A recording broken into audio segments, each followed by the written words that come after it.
it generally tends to be the higher class that's to blame, particularly if it's coming up from behind. You've got to appreciate and give the benefit and the racing line, in fact, to the slower car in front of you. It's just part of the rules, John. Absolutely, and the problem you've got there is you're always dealing with traffic in these kind of races, as Liz alluded to, but the problem here is you've got to restart, so you're actually dealing with much more heavily bunched up traffic than you normally would, and that's why obviously you had to take to the hard shoulder there. But at the same time, you've got Peugeot's first, second and third, 2 seconds apart, and then you've got a minute gap to the Audis, so they can afford to take their time, but they're not doing it. So again, I'd be interested to see how the next hour pans out.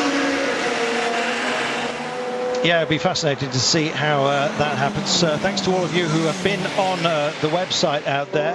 We've got 3 Audis locked together, and who's got the bragging rights out of these? Well, it's Alan McNish for the time being. Yeah. He got a great start, and he's not like to see that even to a teammate, is he? No, but at the end of the day, if Timo's quicker, Alan will let him through. But right now, they're lapping very similar lap times, and you know that they're going to be working together to make this work for them, and they already know. And they've ended up 57 seconds behind the Peugeot, so it's not as bad as we thought at one point when Dindo Capello was being interviewed earlier. But having said that, 57 seconds when you've got a slower car, it doesn't make your life easier, that's for sure. Johnny, I think as well, it probably just takes the pressure off ever so slightly. In that they can now just get on with running their own race and not start thinking about battling on the track. They've got a bit of a space, a bit of head space apart from anything else, and the strategy can kind of begin afresh right now. Absolutely, I couldn't agree more. I mean, obviously Alan knew that when there was a Peugeot close in front, he's got to attack it. As soon as they pull away, then he can just get on with his job and do exactly like you say, find that rhythm, drive the car at 10 tenths, but obviously take the car to the point where you're taking out of it in terms of tyres, mechanicals, all the rest of it, hopefully as if you were driving the car at 8 tenths, and it's possible to do that. And we're just getting some information that Nigel Mansell's at the medical compound, and he's fine.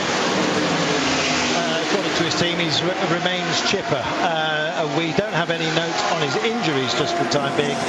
We suspect it's something downstairs. We're thinking legs, ankles perhaps, but we only speculated just for now. Mark Cole. Yeah, we've got some problems also for the RML team, very sadly. That beautiful little Lola Coupe of Tommy Erdos, big problems during the safety car period, failed dashboard, and they've had to put in a reprogrammed replacement wheel. The car's now dropped down into something like 46th, we saw, although it has come back after the safety. He's dropped down to 27th, in fact, now, and 8th in class. So that's the 3rd place car having problems there. The Jaguar as well, those who've been following the return of Jaguar for the first time since 1995. Ryan Dial says they've had more electrical problems. The misfire and loss of power started in the second lap. They thought they'd fixed it this morning, but they've been back in and out of the pits, so they remain in dead last position, apart, of course, from Michael Lewis, who retired the Autocon Chamberlain car on the first lap of the race, and Nigel Mansell, who followed suit. Yeah, if you're going to get your ill fortune, get it out of the way early. This is a team that's had some tub repairs. Thankfully, they've got all that sorted out, and we have Tom Coronel, Mark, waiting for us downstairs here. Yes, it has been busy, probably for the wrong reasons on occasion.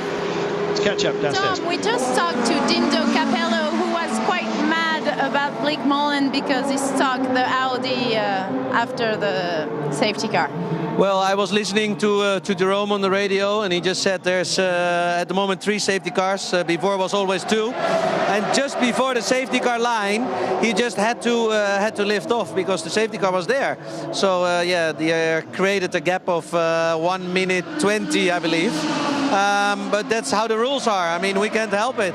And yeah, I can imagine if the Audi fans or the Peugeot fans, that's where the gap was created. But if they would have been 2 seconds behind, they would have seen the safety car line as well. Jerome said, I can't help it. How are your races going for the moment? Race seems all right. I mean, we have a good pace, and everything feels strong with the car. We think we could be top 10 if we finish, and that's our main goal. So let's keep our fingers crossed. Come back in 23 hours, then I can tell you. I will, for sure. Thank you. Bye bye. come back in 23 hours. It's a long old race, this one. If you're going to have any misfortune out there, if you've got any scores to settle, there's plenty of time to actually either get back and do that. There's smiles within the Audi camp now. That's something I wasn't expecting to see. I think they're going to be playing the long game here, Stuart. They certainly are. I think you'll find that's probably a poker smile at the moment from the Audi crew. Yes. Maybe trying to send mixed messages. I don't know. Maybe I'm a cynical so-and-so, but we'll see later how they're getting on. Yes, definitely. And just looking at the 00 Golf machines coming through the field here, Peter Dunlop starting off, incidentally, the spiker that you just saw being passed there. Just trying to get a check on as to where he is at the moment, and it doesn't look like he's that far off, unfortunately, Peter. Just while we're looking at the two factory Aston Lolas there, Stefan Mucker and Darren Turner, those cars, we're told, Stuart, direct injection engines have been putting for the weekend. They haven't used them during the week, but they've put these this direct injection engines in for the race, I think like happened last year.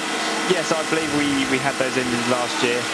Save a bit of fuel, make the car a little bit more economical, and hopefully save a few laps towards the end of the race. And you never know, if the Audis and Peugeots encounter problems, that could come into play tomorrow afternoon. Now, Peugeot tried to protest this last year, saying that's not on the production engines at that time. Presumably a year on it is now, so it's no longer an issue. I think it may be. I'd like to think it was now, yes. So I won't put you on the spot, don't worry. Thomas Much, incidentally, now leading GT1 in the young driver AMR DBR9. You remember that Baz Linders had gone ahead of him. He got held in the pit lane very unfairly, people are saying. Another casualty of the pit lane hold up was Nick Lapierre in the Peugeot. He was held up for a long time, and he just now is starting to get back into the field. He was in 10th, he's come up to 7th, and he's now running right behind the three factory Audis and closing down on Marcel Fassler. Well, Fassler's right here. Was. Yeah, exactly. Fassler's on his marks at the moment. It's not get set go time just for the time being. They've refueled and finally gets back and underway here, Mark. It's a busy time, and it's kind of thrown an awful lot of strategy out the window, I should imagine. Stuart, just fill us in as to how difficult this is to suddenly kind of mark. You've got all your data. You know how cars are going to be running when it's at full race speed. But after we've had such an enormous safety car period, an awful lot of that goes out the window, doesn't it? Yes, Carlton, it certainly has thrown the cat amongst the pigeons early on in this race. Teams all week would be preparing strategies for the race, not probably anticipating a safety car 20 minutes in, so they're going to have to adapt their strategies accordingly, but they seem to have done that. Many cars came in under the safety car, some didn't, so we'll see how that pans out in the next few hours. Yes, the spiker we were mentioning a little bit earlier on, they're fourth from the back of the field at the moment. They're kind of just staying where they are. Unfortunately, they've talked to Peter Dunbrake, saying that the car has made some advances, but clearly others around them within the class have done even more. And it's sad to see that vehicle so far behind, unfortunately, but it looks like it's really part of the action because it frankly is so far back. Look at this. They're just hiatus on hostilities, I think is how you could describe it, as Frank Montagny brings it in. Well, Frank Montagny was determined to try and get it past Pedrolavi before he pitted. He couldn't quite make it. They were side by side, but Frank comes in for his stop. We're bang on 1 hour now, 22:59 still to go. A long way, and here we are. Here is the second place Peugeot. This is the car that came in second place. Frank Montagny, Marc Gené's now gone into second place, and the three Audis all go past two.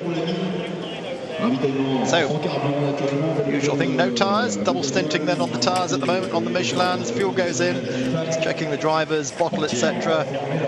What is this? What brake and reset fuel, Stuart? Explain to the viewers. You just be holding the car on the brake so it doesn't roll back, and you reset the fuel counter so as you don't go out with a 0 on your fuel counter, and then you as a driver, you don't know whereabouts you are or how much fuel you got in. So you reset the fuel counter. I think it will go to 82 litres or something like that in a diesel, and that'll just count down as your stint goes on. So I wonder what happened the other night with the Oreca car when they ran out of fuel. Perhaps they didn't reset the fuel meter, or that could possibly have happened. They couldn't reset the fuel meter, or they were just trying to run the car as low as possible. We saw just before the car ran out of fuel in qualifying, Nick Lapierre went quickest. Maybe they were trying to squeeze another lap out of it. Didn't quite work. And it comes Alan Nish as if on cue here. I imagine he's going to be staying in the vehicle for what will be effectively his second stint here after the stop. And yeah, on his marks, probably would have expected to go maybe a little bit, certainly a different strategy to what he's had so far. It is disturbing. You can see he's not exactly best mooded. I don't know whether he threw that to somebody or at somebody out there, but I imagine, especially after after they've been caught further down the field, I should say, by the safety cars actually getting out there. He was livid apparently by being held up by a slower vehicle from another class once the safety car came out. Just couldn't quite keep in touch with the Peugeots, who he'd been very, very close to. Certainly at the start, for the first sort of couple of laps, it had sort of settled itself down a little bit. But getting into traffic is what it's all about. It's what Liz Halliday was explaining to us a little bit earlier on. And I believe we've got the nice rumble of the Saline. How many more years we're going to have the pleasure of hearing that sound? It seems to have been around for a long time now. Yes, it does, doesn't it? We've got news for you in LMP2 as well. Johnny Kane has now pulled up 12 seconds over David Brabham in the class battle there between the Honda Performance Development cars. Great performance by Kane. That Straka car is just working so well. Danny Watts put it on pole. Johnny started it. Nick Leventis been coming on very, very hard this weekend. He's had a couple of offs and he's learning quickly. I had a chat with him this morning. He said, I hope I've got all my trouble behind me now, and I'm really going to settle down. They're going to put me in the car in the night. Just hopefully, if we're in the lead, they've told me I've got to keep it there and then hand it back still there. Yes, we all know how impressive Highcroft Racing are with the Acura over in the States, and for Straka Racing to come here, not been around a long time, and do what they're doing right now is very, very, very good indeed. Touching on Nick Leventis, he's doing a great job as well. He hasn't been racing anywhere near the length of time the likes of Johnny Kane and Danny Watts have. I know they've been coaching him through. He's been working very, very hard in the gym at Formula Fitness, and I think it might be starting to pay off. Hopefully a good result for that team tomorrow afternoon. Double stop here for the 908 Peugeots as they start to head down to their pit boxes here. Trouble is, if you've got an early box, which they have, then when everyone starts to stop, particularly if you get a change of weather, if the rain starts to come down, you've got an awful lot of traffic in front of you when you get going again. I always think, personally speaking, if you've got one of the very last boxes, all right, you've got that nightmare of having to come all the way down the pit lane, but the get-go is so much smoother by the end. We're going to take ourselves a short commercial break. Mark Cole will be heading into our forum area. It's eurosport.co.uk. Click on the message boards. You scroll down to Motorsports and then click Le Mans. The topic area, the thread, is new exclamation mark Eurosport 2010 Le Mans Live, and it'll be a pleasure to have a word with you. We'll be back in a moment. Welcome back here live at Le Mans for the 24 hours here. It's been a busy start. There's been lots of issues so far. I know that some of you are not best pleased about the graphics here. I think the only thing you can do is buy a bigger telly.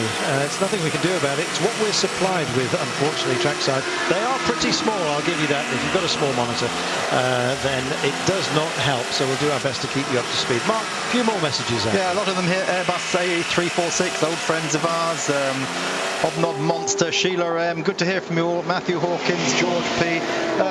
All of you enjoying the coverage. Thank you very much for your support. A lot of you still asking about live timing. Where can you find it? It's very, very simple. Just go to www.lemans.org and you'll find the live timing link on there. You can see it direct from the ACO screens here at Le Mans. So, there we go. Well, joining us in the commentary booth is Jeremy Shaw. It's been an interesting start to this one. No Le Mans 24-hour race is ever the same, and I don't think this will be a race that certainly Nigel Mansell or his sons will ever forget, sadly, for the wrong reasons. And we're going to get out for an interview in a moment, but just let me say that the number 42 Straka Racing HPD, the class leader in LMP2, has just made its first pit stop, as indeed has the other HPD of Highcroft Racing. So we'll come back to your thing in a moment, Carlton, because I think we're about to go down for an interview. Here we go. Not quite sure who we've hooked up with just for the time being, but we've got a number of... Marco Andretti it is. Marco, how is your feelings for the moment? Yeah, so far so good. You know, it's hard not to get overexcited so early. You know, there's plenty of time left, so we're just trying to take it steady. How did you enjoy the start? Yeah, it was fun. It would have been nice to be in driving, but you know, we were just pulling for Neil, and he did a great job. You know, so, and he's doing good so far. So so far so good. Still way early. 23 hours to go. When are you gonna drive? Third. Thank you. Thank you. Jeremy, it's been quite a start. Peugeot have had everything. They've had the luck coming off the back of that safety car. Audi really hobbled out there. Alan McNish clearly livid about it. We've had the inside line on that. He wasn't happy at all about being trapped further behind, and he's blaming some of the lower class vehicles, but that's what this racing's all about. Yeah, nothing to do with the other cars. Welcome, great to be here, everybody, and thanks for having me, Carlton, and the rest of the guys here at Eurosport. I was actually watched the start over from the Forest S's, which was fantastic fun. There is an enormous amount of people here. The atmosphere is absolutely sensational, and yeah, when that safety car came out, it seemed very bizarre to me that the Audi should be picked up by the second of the pace cars. It was a complete fiasco, if you ask me, that pace car situation, safety car situation. I've said over the last couple of years when I've been here that I don't really see the need for more than one pace car, assuming the rules, i.e. slow down the double yellow flags, are obeyed by the drivers. All it does is ruin the race, and not necessarily has it ruined it this time, but it's now made the gap between the Peugeots and the Audis even more distinct to everybody. So we've now got two different races going on, effectively. One at the very front of the field amongst the Peugeots, and then about a minute or so back, the race between the Audis and everybody else, which to me seems farcical. But however, that's a different thing altogether. That's rant over. I was just down, by the way, I just went down over to the Beach Dean Mansell Racing Motorsport pit and had a word with a couple of people down there. Nigel, I don't know what you've said or what you've seen. We don't know his condition just yet. No, found anything? No, well, other than he did get out of the car fine. Somebody else suggested he was maybe unconscious or something. No. He did get out of the car. He didn't. He has not been on the radio to the team. They have no idea what happened. I gather there's some speculation that possibly a tyre went down on the back of the car and caused it to spin around. That is mere speculation at this stage.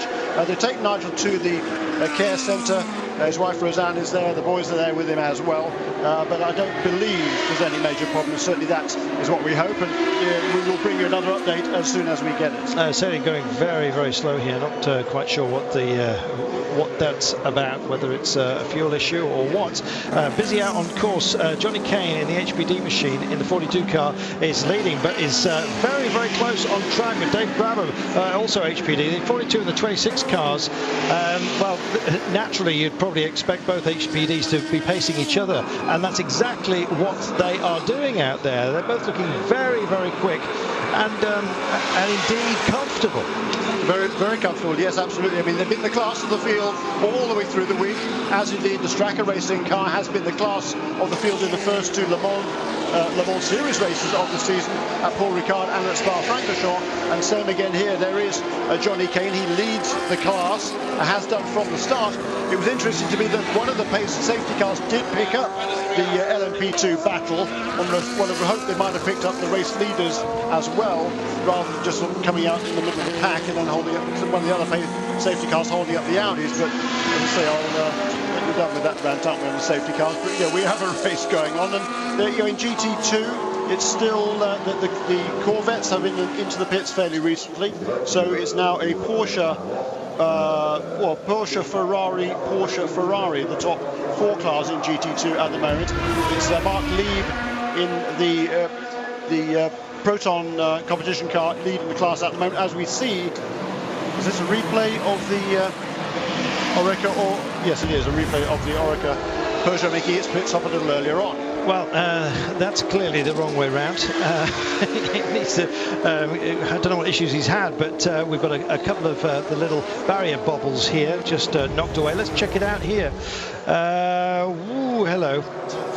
Just in a little bit of a class sandwich going on here, and well, there it is. Well, that was very strange. I mean, he made to go down to the inside, then he kind of backed out of it, and the P2 car there, one of the Oak Racing Pescarolo Judds, really, you can't really blame the driver there. And in that instance, I would say Stuart Hall, you're the expert on this one, but the P1 car there was very indecisive about making that pass, it seemed to me. Yes, one of the skills in traffic, you do have to be very, very decisive, and it looks like Sahel Ayari in the Oreca AIM wasn't decisive enough going down the inside, and the P2 Oak Racing car was unsighted and just turned in on him, and the resultant factor being IRU spun and lost quite a bit of time. Yeah, and a couple of cones there out in the middle of the track as well, which one of those other cars just ran over. So hopefully that's not going to cause any punctures for anybody else, until it gets blown off the racing line. We kind of got 3 bunches of cars here because we have 3 safety cars. They are starting to bridge a little bit, certainly those with more performance from various and differing classes. But we have some bad news, unfortunately, about the Jaguar. Apparently they have a serious engine issue at the moment, and it looks like it might be done and dusted for Jaguar. Yeah, that's a great shame. I mean, that car has had nothing but problems ever since it got here. Last year, the car we're looking at on screen there, the Japanese Lamborghini Owners Club entry was kind of the... I think they managed one lap, the run to the letter, yeah. I mean, it did hardly any laps all week, and then did 1 lap in the race. And unfortunately, horrible to say it, but the Jaguar, the RSR Racing Jaguar, hasn't fared much better.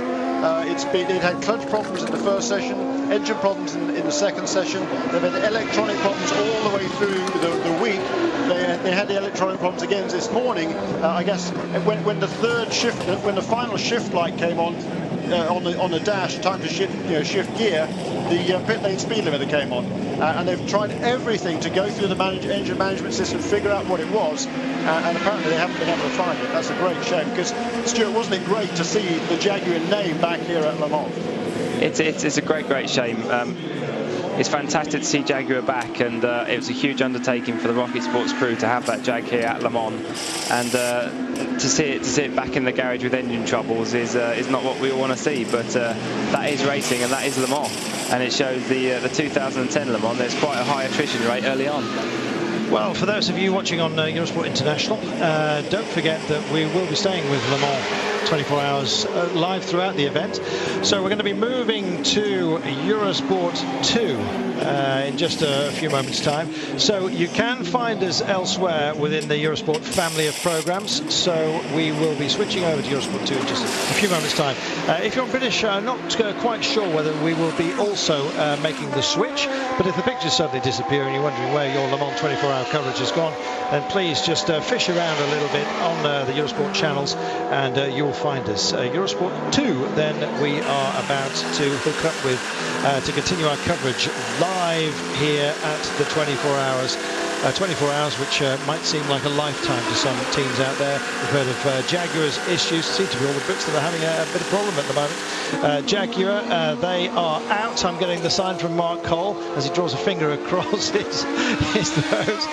Yes, engine has failed, and so that's that. Nigel has been taken to hospital. Nigel Mansell, of course. Greg and Leo haven't heard from him just for the time being, but he was clearly conscious and chatting away to the paramedics. So we assume it's not too serious, but it's serious for the vehicle. The Red 5 is no longer running at Le Mans. Welcome back to Le Mans Live. We're just tracking around the 77 car. The Filmwire Porsche, which at the moment is running 4th in class in GT2. Got a couple of GT1 cars ahead of it as well at the moment. In fact, it's just taking steps forward as we speak. Thanks to all of you who have dropped in on the forum, www.eurosport.co.uk. Click on the message boards and scroll down to Motorsports.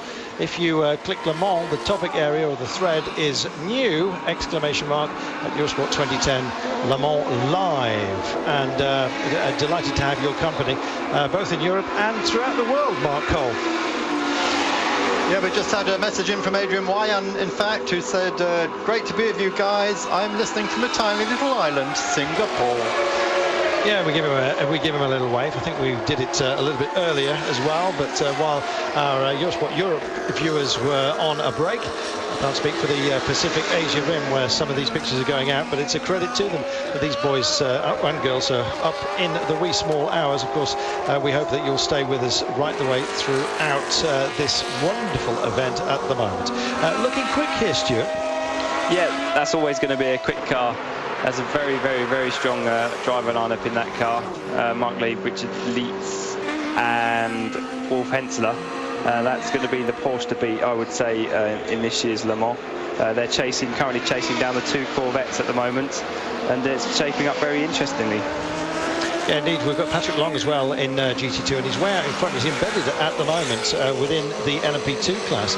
Liz Halliday was talking a little bit earlier on and saying that if the rain comes, some of those GT classes may well start to invade the prototypes because they've got such fantastic braking out there when it is needed. Just looking at the Corvettes here as well, they're in something of a happy place, although running 2 and 3 in class in GT2, not having things all their own way in GT1. In fact, it's all about the Ford GTs right now, who are bullying everyone with Much and Linders as class lead, and to get you up to speed with LMP2 as well. Johnny Kane is heading David Brabham at the moment. It's an HBD 1 and 2 just for now. Just to go back to GT2 for a moment, Pat Long has been leading that class. He got caught, the 2 Corvettes got held up in the safety cube, then made that double stop, of course. So Pat Long took the lead over. He's just pitted though, so I think by the end of this lap, you'll find the Corvettes are back in 1 and 2. Just some news there. Looking at Labra Celine, that still has problems apparently, and everyone else looks good, don't they? They certainly do. We're talking been a lot of talk as well about the speed of the course here. There has been some amendments to the surface, to the Porsche curves, and changes through the Ford chicane as well. And it may well have just come back to the vehicles in terms of speed. Peugeot are really mastering it in the 908s. But their time on pole of 3:19.711, and not that far off it right now. We're circulating here in the early 320. 323.64 was the last lap for Pedro Lamy. So they're getting close to their qualification speed mark, but it's not exactly near the 3 minutes and 30 that they were talking about as a target here.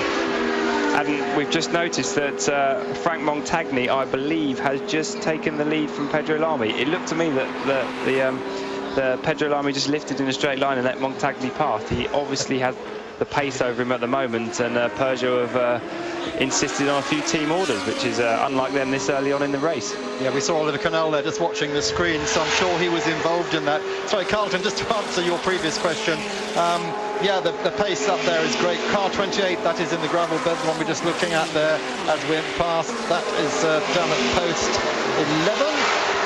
It's probably post 61, which is one of the chicanes. So, race now, 22 hours and a half still to go, and still like a sprint race this, isn't it? Well, you say that, but it's almost a formation race here for Peugeot, who are just 1, 2 and 3. They're just getting themselves comfortably into order. And there is the Radical SR9 Judd. Radical, nice to see that they've been here. But the race performance outfit here, it's Pierre Brunin, Marc Rostan and Ralph McKittrick here. But really, the party is all about Peugeot at the moment. And as they go by, sail by the Spiker, how heartbreaking must that be?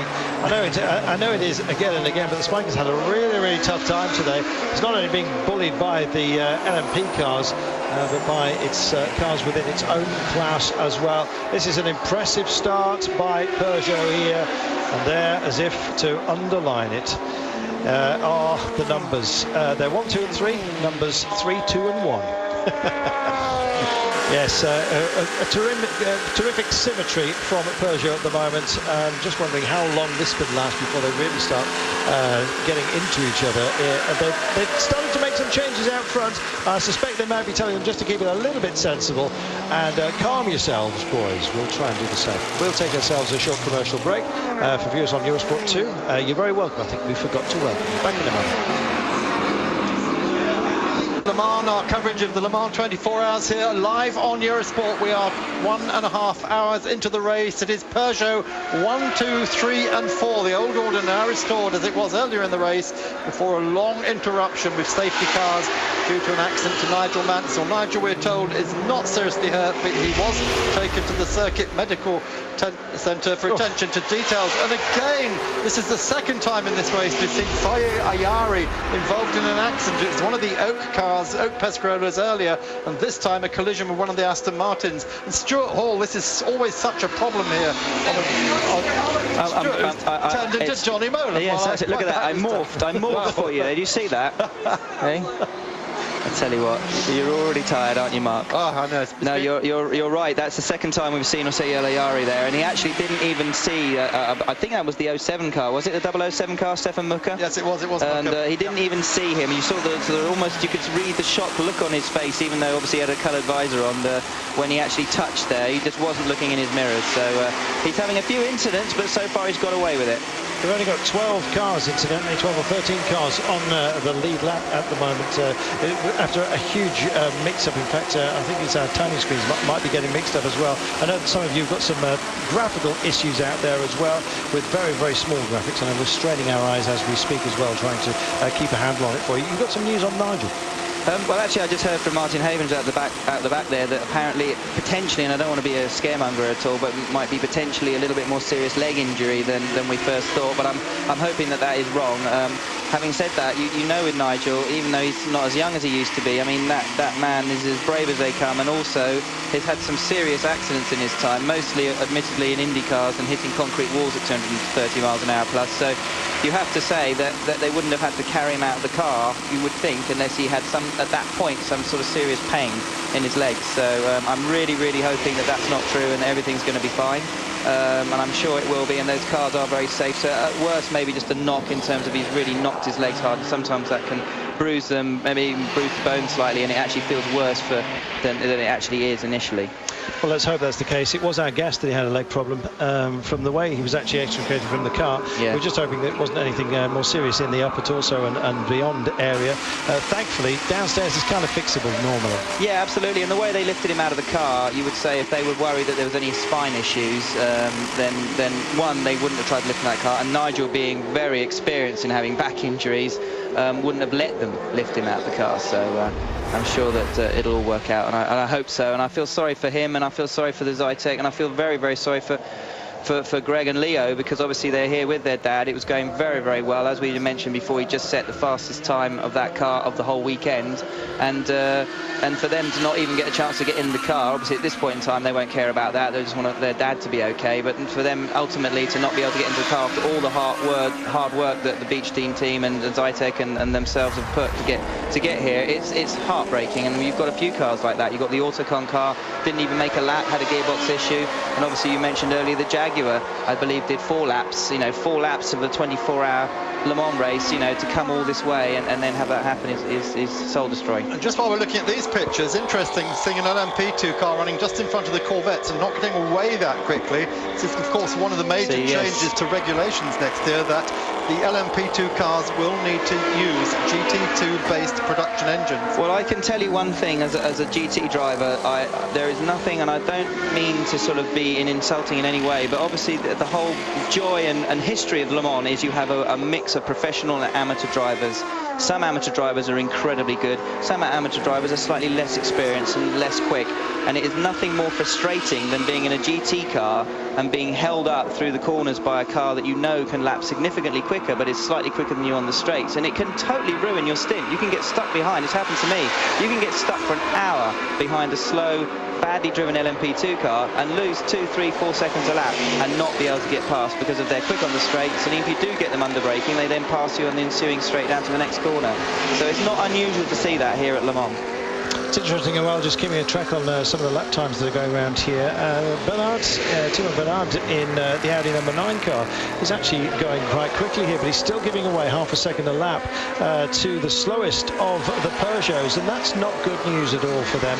I know that they've been hoping for some rain, and certainly at the beginning it looked like they dialed in just something a little bit special, especially on Element Nish's car. He was really pushing very, very hard indeed. Had to, I'm not sure, back off really for the sake of the fact that it's a 24-hour event and not a sprint, and once he couldn't get by, he just had to ease off ever so slightly, but he's still quick out there, but just not quite as quick as the Peugeot, sadly. Second stop for Tommy Erdos then. That car was in earlier to have the steering wheel change after dashboard electronic problems. Tommy has fought his way back up from 8th in class to 4th in class. Yeah, doing very well. Another quick stop there. I hope that was routine rather than... It looked pretty routine, didn't it, Mark? And I think that car, we've been talking about the two Acuras, obviously the Highcroft Acura and the Stracker Acura, as probably the cars in terms of pace that are pacing that LMP2 class. But that RML car, with the drivers they've got, with Mike Newton, Tommy Erdos, and obviously Warren Hughes, they're definitely genuine shot for an LMP2 podium at the end of this race. They know how to do this race, and if they can keep it reasonably clean, they can finish on the podium. Yeah, hopefully that's the worst quad they'll have had. Carlton, your favourite car? Yes, one of them. Beautiful to many eyes. I'm just thinking it's starting to look just ever so slightly dated these days, but certainly effective, that's for sure. Did you see Alan McNish, sorry to interrupt Carlton there, absolutely slide that Audi through the final chicane onto the straight there? I mean, he is pressing on, he's working the traffic. You can just see the body language of that car. He is pushing. And as you said it, we just got a time for him. We were saying he was not the quickest of the Audis just for that time being. He is actually the quickest man on track at the moment. I believe that might be his fastest lap, isn't it, Carlton? Yep, it is. Yeah, he's 24.1. A 24.116 out there. He's quickest car on the track on that lap. Yep, absolutely. He's in the middle of what is a big push here. They've got a lot to do. They were trapped behind. Alan McNish, in fact, was the most vocal of all of them. When the safety cars came out, 3 of them came on, of course, to neutralise the entire field during Nigel Mansell's extrication from his crashed vehicle. And yes, they weren't happy at all, I'm afraid, but they're still on lap 22 here.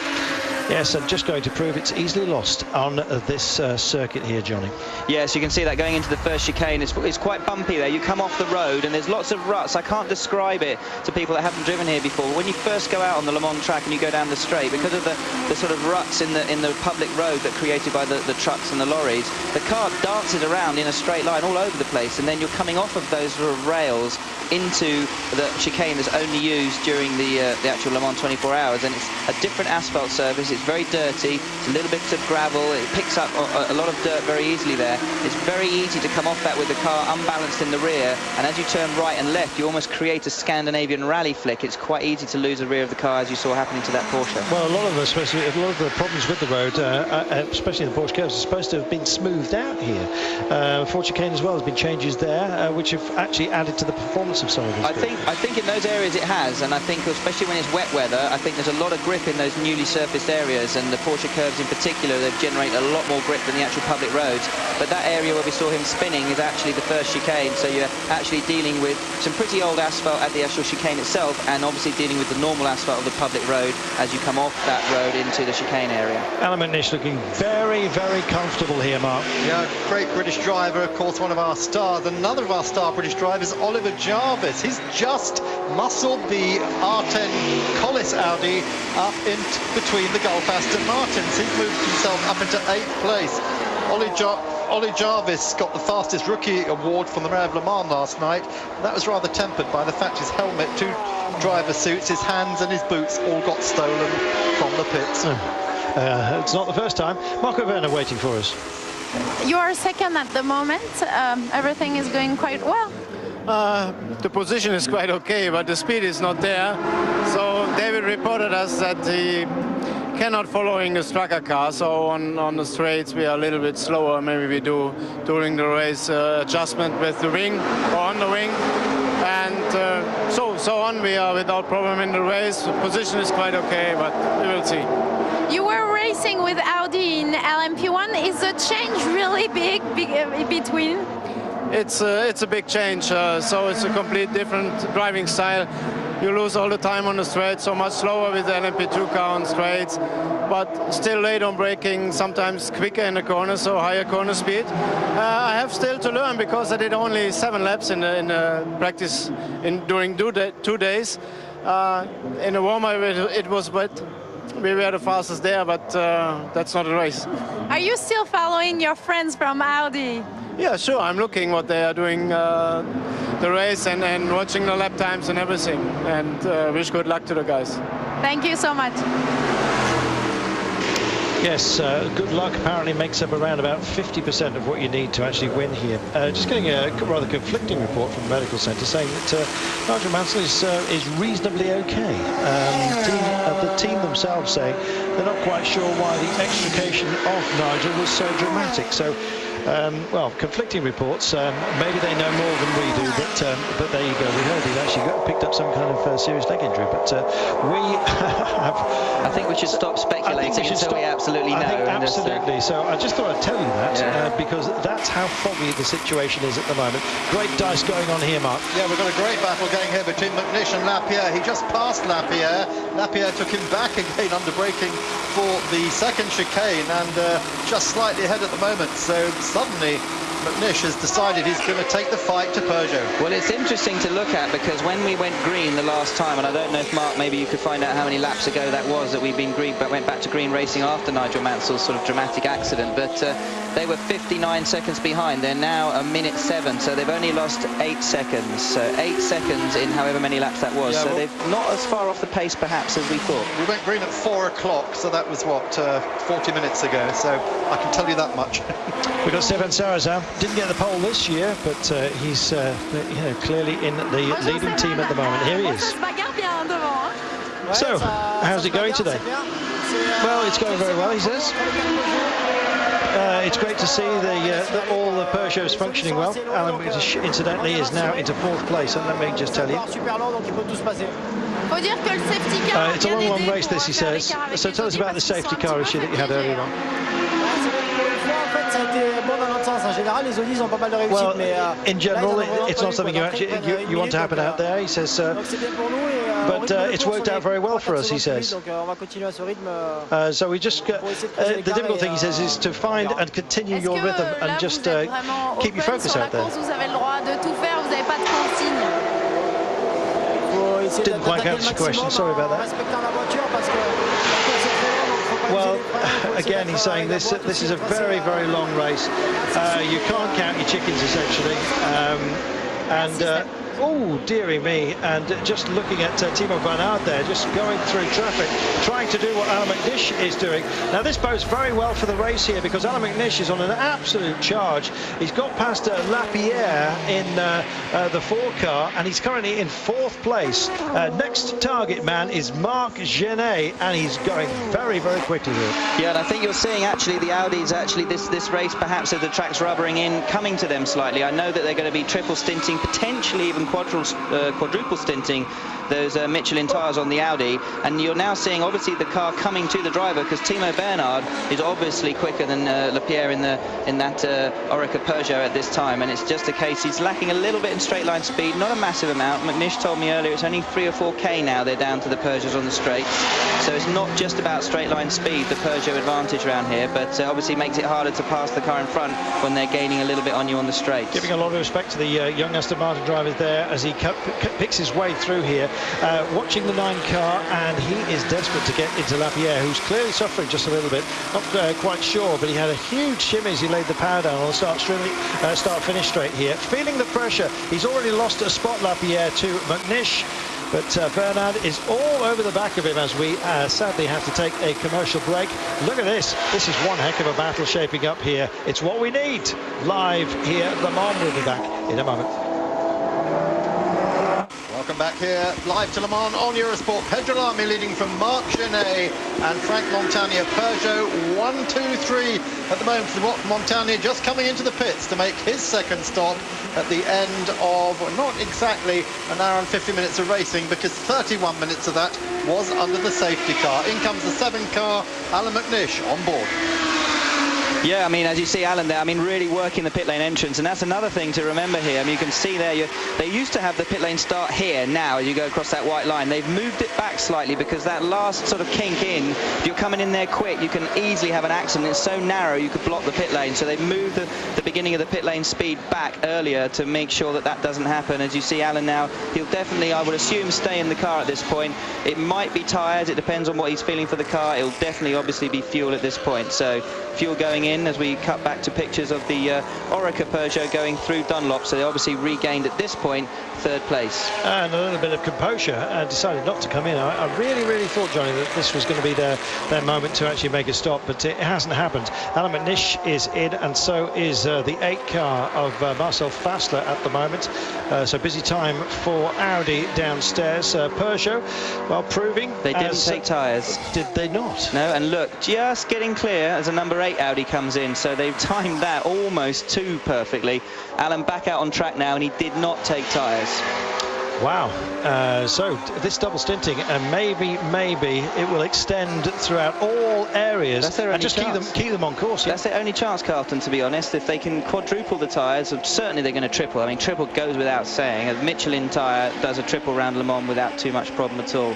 They're going to have to keep the tyres on as long as they possibly can in order to stand a chance to make up time on the Peugeots, who I think work their tyres a little bit harder potentially than the Audis do. And bear in mind, of course, 31 minutes of the event was not under racing conditions. Absolutely, so yes. Maybe. Although sometimes, to be fair, that actually hurts the tyres, because you're picking up, no matter how much you try and stay offline, or stay online rather, you're going to get pickup from being offline, or the pickup that comes onto the line, and also you're going slower through the corners, so the tyre doesn't clean itself as you're cornering. So sometimes you can get a lot of pickup on your tyres going slowly, and then it's difficult to get that back off again when you go back up to racing speed. A lot of speculation before the race started that Peugeot were running a super soft tyre because their settings and their aero package actually allowed them to get some life out of it. If they are running such a soft compound here, it may well be something they rue a little bit later on. It could be, although I mean it is warm out there, but it's not as hot as it could be, and I suspect because the sun is a little bit sort of hazy, it's not really sun, so the track surface temperature, although the ambient might be reasonably warm, the track surface won't be as high as if it was sunny. So if they are running, as we see the other Peugeot coming in fact you've got two Peugeots, as you see the line astern there. I think going back to what you're saying about the softer tyres, they could probably get away with that if they're running slightly softer, because the track surface temperature won't be quite as high as it might be if it was sunny. And I'm sure Peugeot, they've done enough. One thing you've got to remember with these teams, as you know, Carlton, is that Audi and Peugeot have done an enormous amount of 24-hour tests before they rock up. They don't just turn up at Le Mans 24-hour and hope that the car will last. They know, they've done wet weather simulation, they've done every compound simulation on tyres, and they've worked out exactly what works in what conditions. Well, speculation as well, if they hadn't won it when they did for the first time, that they would have actually just packed up the programme, because they've been trying so hard to beat Audi. Since then, it's kind of been their game, and they now are the old boys essentially, because the R15 Plus, it's a new They're design. the hares, aren't yeah, they? exactly. They're the hares. They really are. They're the chasers, and Alan McNish is doing a great job of doing just that right now. And so Pedro Lamy rejoined, still the lead Peugeot, ahead of Genet Montagny, Alan McNish in 4th, and Nick Lapierre in 5th place as they go back onto the track. 26 laps now completed.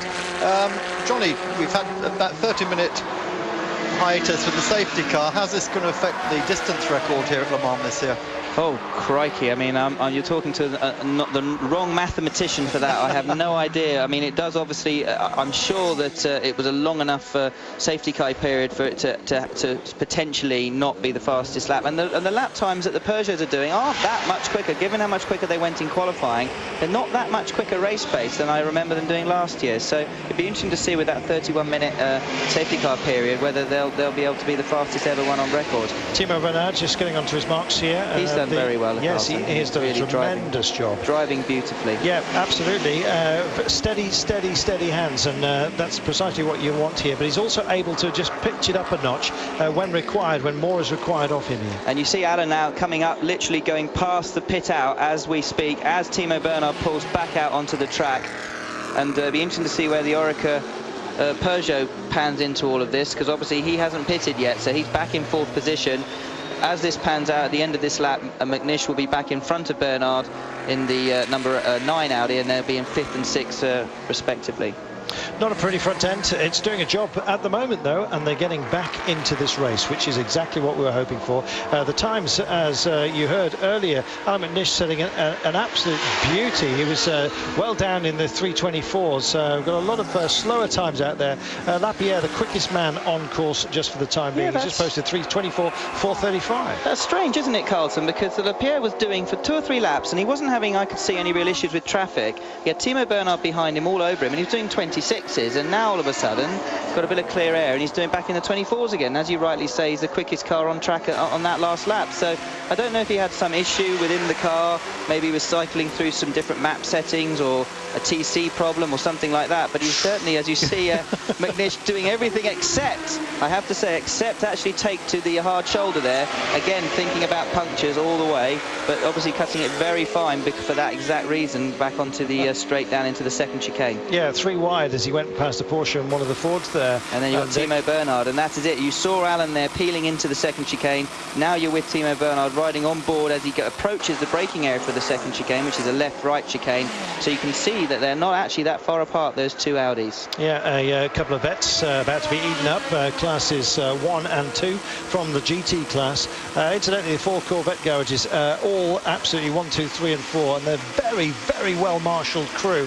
When you see them actually coming in, it's you couldn't ask for more from that outfit. They're amazing to look at, almost like clockwork. Of course, they've got 50 years experience. Absolutely. I mean, they're so talented. I mean, they have all the talent in the world, and they've now got the speed to go with it. And really, this is theirs to lose. They just need to keep themselves calm, not get desperate, and that regardless of whether you feel you have a quicker car or not than Audi in Peugeot's case, to beat, as you see again, now we've got two Lola Aston Martins line astern, just passing the BMW there of so again, the 008 car. It's the 07 and the 09 actually. I think it's the 07 and the 08 in terms. I know that they're not together on track, but it looked like it was. Oh no, you're right. I stand corrected. I see. This is why you do this professionally. So you're right. It is the 09 car. Darren Turner following Stefan Mucker there as they're coming up on traffic.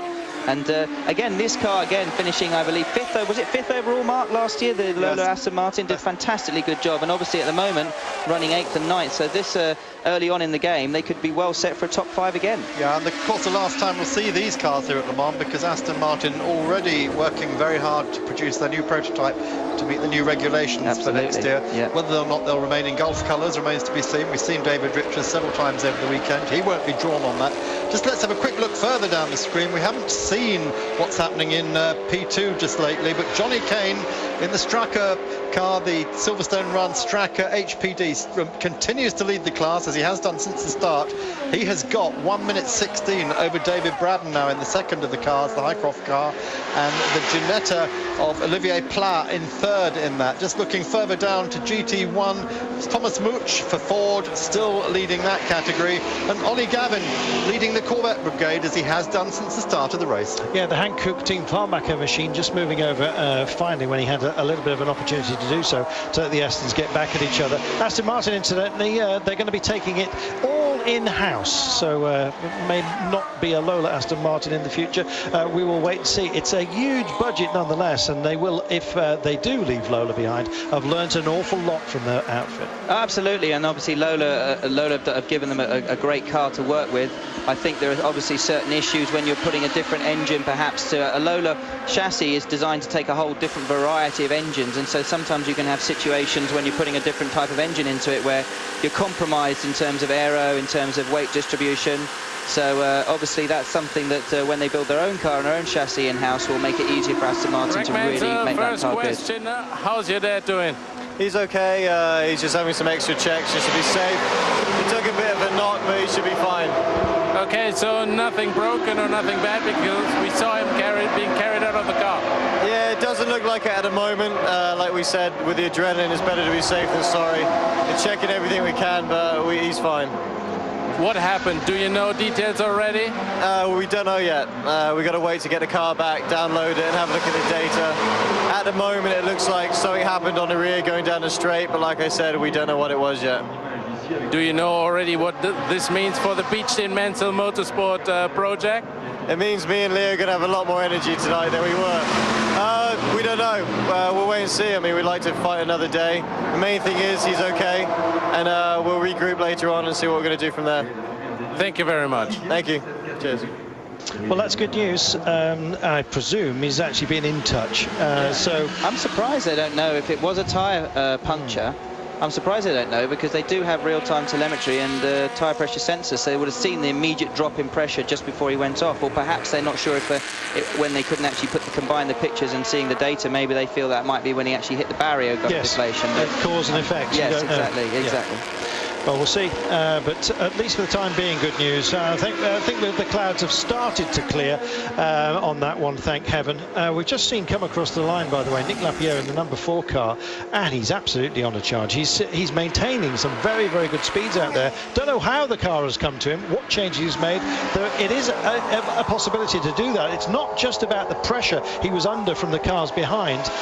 He's more experienced than that. He was certainly a little bit ragged, but it's much more stable now. I think maybe I've got the answer to it. I think perhaps we timed a little bit on the pit stops there, because I think obviously when Alan was passing him, he was running a lot lower on fuel. Right. Because I think what had happened is Lapierre had already pitted, so he would have been higher on fuel, and that would have explained why McNish and then Timo Bernhard, as we see the BMW, what a shame. What a shame for that. I must admit, I love that car. I don't know what you think, Mark. Yeah, it's you love it or hate it. I love it. It looks like an explosion in a paint factory, and that to me is everything about racing. That looks like Dirk Muller's helmet as well, I think.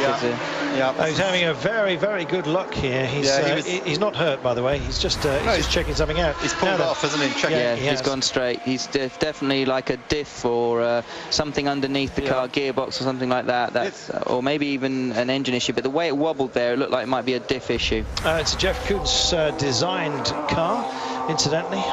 It's supposed to look like the dying embers of fireworks in the sky. I'm surprised at that, because BMW, and especially in America, have been racing very well and very reliably over 12 hours of Sebring, 6 hours of Laguna, which was the last race where I was competing in, and they ran very strongly there. So I'm surprised that only a few hours in, less than 2 hours in, that they've had a problem. Now this is very interesting, because of course they've been running this car in the VLN series in a very similar form, including a Nürburgring 24, and they've been doing destruction testing, particularly with drive shafts. The second VLN race this year, they ran the car of old drive shafts, see how long it'd last. Andy Prieur was at the wheel, lasted exactly 1 hour before a used drive shaft broke.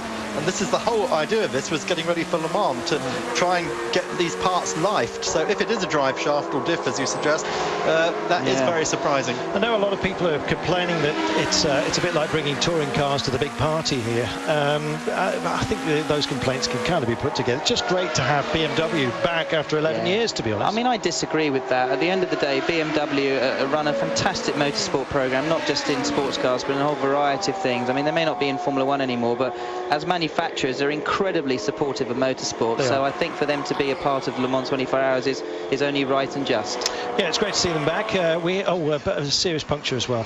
He's got to bring this back, nurse it back. He does not want that to disintegrate, because it'll start beating up that rather beautiful bodywork. And I'm not sure how many replacement panels they've got. They're probably worth an absolute fortune, especially if they've been signed by the artist. So good to see them back after 11 years. I seem to remember the last time that they won in '99, they also had a sort of questionable vehicle with pinstripes. A lot of people were actually thinking, is that nice or is that nasty? Not really too sure, to be honest. Make your own minds up. Go and Google it and have a look. Press images. You'll see what we mean. We'll be back in a moment. Le Mans drama all around the circuit. We may be in for a safety car. Not for this. This is BMW's art car crawling back to the pits. Dirk Muller got out to investigate what was up with the car. Left rear puncture is the answer. Coincidentally, just at the same time, onboard pictures showing us Jörg Muller getting his fillings shaken out by the other BMW. So either they both picked up a puncture, or the other car has got a different problem. Did perhaps suspect might be double rear end failure. Hello everybody, welcome back to Eurosport's live coverage at Le Mans. Martin Haven with Jeremy Shaw and Stuart Hall here, and Stuart, a long slow creep back for that car, but much bigger fish to fry. Massive accident down at the S's. The Mark VDS Racing Ford has gone off very heavily indeed into the barriers. Yes, Martin, it appears so. We've only had a quick shot, but it appears Baz Linders has gone off on the right-hander of the S's just after the Dunlop Bridge. There's a nasty bump there, so that may have caught him out, or there may have been something else go wrong with the car. We don't know yet. We haven't had any other pictures. Well, Jeremy, we saw it in the gravel, nose in with the rear end missing and the wheels spinning furiously, which is a sure sign the throttle is jammed open. Whether it was jammed open and caused the accident, or whether he got it wrong on the bump, hard to tell. But it was moved a lot of tyre wall, very big accident. Yeah, it certainly was. He did seem to move the barriers quite extensively down there. Not just the tyre wall, but also the barriers seem to be misplaced as well. So we'll have to wait and see whether they can continue the race without doing any surgery to the racetrack. Well, having comprehensively hobbled almost everybody in the field into Nissan battles with the first safety car, let's hope they can get away without a second one. Of course, we'll be waiting with interest to see what happens with Baz Leinders, looking at the 63 Corvette just coming onto pit road from the lead of the GT2 class. No, the second in the GT2 class. Yeah, I think it was probably leading when it came in, was it? It was no, it's 2 cars between them, or a car between them. Oh, okay, fine. Well, I think it's about on schedule because these guys came in for their first pit stop during the first safety car period, so they're now about due for a pit stop in any case, and so I'm sure we will see everybody else in fairly soon thereafter. The Porsches and most of the other Canadians certainly could go several more laps, but if there is a full course caution now, that's depending on where the pace cars come, potentially not a bad idea to come in and make your pit stop before the safety car would emerge. They may well have had it forced on them by fuel consumption. They're changing tyres on the car as well, although no sign of a driver change, so Jan Magnussen will stay in. As we run down the full course round up there with you down towards the bottom, you'll still see that the J-Lock Lamborghini is confounding all of us by running after other cars have had problems, and quite a number of them. Rocket Sport Jaguar still in the garage, has yet to officially retire, but either do many laps. Nigel Mansell in a Beach Team Mansell Motorsport car is out as well. We've already heard that he is seemingly okay, despite what looked like some unnecessarily overactive marshalling carrying him out of the car. He had hurt his legs, certainly, and I was down just talking to John Thorburn down there in the Beach Team Mansell Motorsport team just a few minutes ago, and Nigel's doctor from Jersey actually happened to be here to watch the race, so he went down there to the medical centre just to have a look around, because he's rattled a few bones around in the past in any case, hasn't he, Nigel? Highcroft